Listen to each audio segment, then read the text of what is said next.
In 1971, the Perron family moved into an old farmhouse in Harrisville, Rhode Island. What happened next would become one of the most documented cases in paranormal history. Welcome to Hidden Realms, your gateway to America's darkest mysteries. Today, we're going to tell you what the Warren files actually revealed about the Perron family haunting, the disturbing truth that was too dark for Hollywood to show in The Conjuring.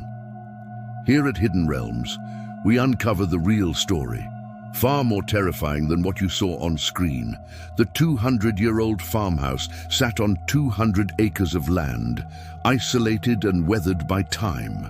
Before the Perrons arrived, 8 generations had lived and died there.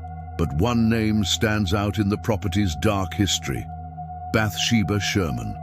Historical records show Bathsheba lived in the area during the early 19th century. Local law painted her as a practicing witch who sacrificed an infant to the devil before taking her own life at the age of 73, hanging herself from a tree behind the house. While the film portrays her as definitively evil, the historical record is more complex. What we know for certain is that after her death, strange occurrences began plaguing the property's residents. But the Perron family would experience something far beyond typical ghost stories, the kind of unexplained phenomena that Hidden Realms specializes in documenting. When Roger and Carolyn Perron moved in with their 5 daughters, the haunting began almost immediately. First came the unexplainable smells, putrid, rotting odors that would appear and vanish without explanation. The scent of decay would fill a room, only to be replaced by the sweet fragrance of flowers moments later. The family reported clocks freezing at 3:07 a.m. Items would disappear, only to reappear in impossible locations. Doors would open and close on their own. But what the movie doesn't fully convey is the psychological torment the family endured. According to the Warren files, the entities seemed to study the family, learning their fears and vulnerabilities. The daughters reported seeing apparitions of women in antiquated clothing, floating through hallways and vanishing through walls. But one daughter, April, made friends with a spirit she called Oliver. The Warrens believed this friendly ghost was actually a malevolent entity gaining the child's trust. Most disturbing were the physical attacks. Carolyn Perron reported being repeatedly stabbed with a knitting needle by an invisible force. The wounds were documented by the Warrens, something too graphic for the film. The family couldn't leave. Financial constraints and Roger's pride kept them trapped in their nightmare for nearly a decade. The exorcism depicted in the film, it never actually happened, at least not as shown. According to the Warren files, Carolyn Perron did become possessed, but the attempted cleansing ritual went horribly wrong. Ed Warren described it as the most terrifying moment of my career.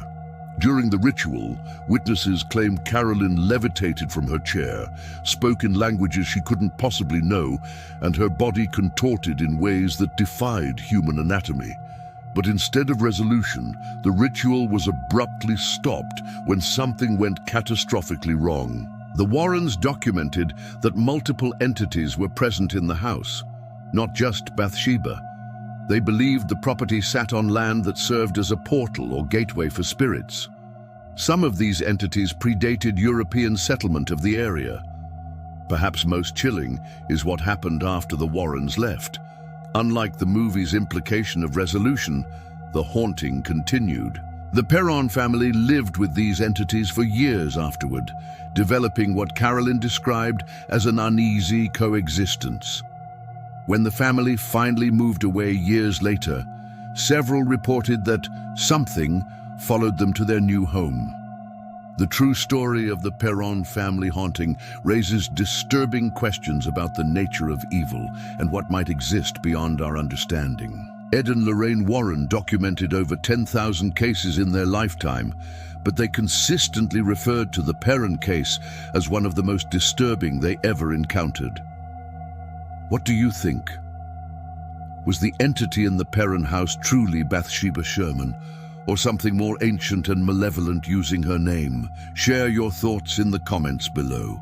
If you found this disturbing tale fascinating, make sure to subscribe to Hidden Realms for more true horror stories that Hollywood hasn't fully told. Next week, we'll explore the real events behind another famous case that will leave you sleeping with the lights on. This has been Hidden Realms, delving into the darkness so you don't have to.